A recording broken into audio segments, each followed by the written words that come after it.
Ada yang bertanya kemarin itu, dari mana sih halal bihalal itu muncul? Halal bihalal itu adalah tradisi keislaman yang muncul di Indonesia.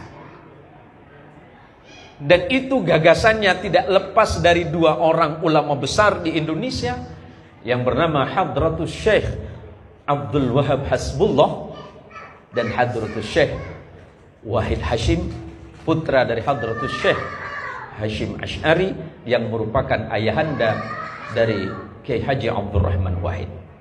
Pada tahun 1948, ini jadi sejarah ini Kiai. Sekedar mengingatkan saja, mungkin lupa atau memang belum pernah dengar. Bahwa ketika setelah 3 tahun Indonesia merdeka, ada kegelisahan dari para ulama-ulama Indonesia. Termasuk yang paling gelisah masa itu adalah Presiden Soekarno. Karena setelah Indonesia baru merdeka 3 tahun, banyak sekali kehendak-kehendak para pemimpin-pemimpin bangsa yang tidak sama.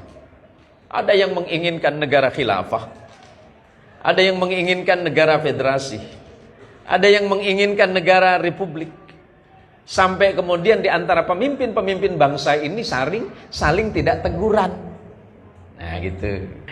Jadi kemudian ketika Presiden Soekarno bertanya kepada Kiai Haji Abdul Wahab Hasbullah dan Kiai Haji Wahid Hashim, adakah solusi bagaimana para pemimpin-pemimpin bangsa Indonesia ini bisa bersatu kembali agar cita-cita besar Indonesia setelah merdeka yang digagas oleh Hadratus Syekh Hashim Ash'ari, pendiri Nahdlatul Ulama, Kiai Haji Ahmad Dahlan, pendiri Muhammadiyah, yang di awalnya diinisiasi oleh Hadratus Syekh Kiai Khalil Bangkalan, menjadi sebuah cita-cita yang dapat terlaksana agar bangsa ini menjadi bangsa yang baldatun thayyibatun wa rabbun ghafur.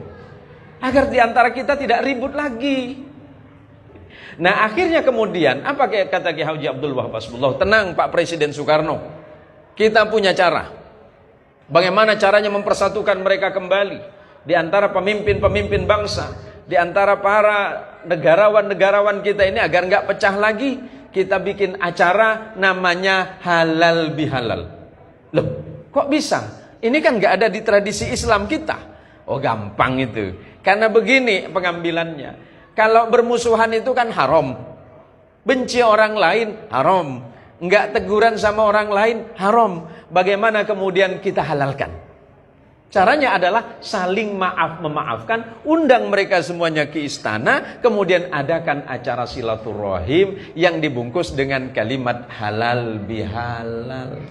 Itu terjadi pada tahun 1948 setelah 3 tahun Indonesia itu merdeka. Artinya apa? Ketika ada orang mengatakan bahwa NU selalu hadir di setiap saat, bukan itu saja, NU selalu hadir pada saat dan waktu yang paling tepat.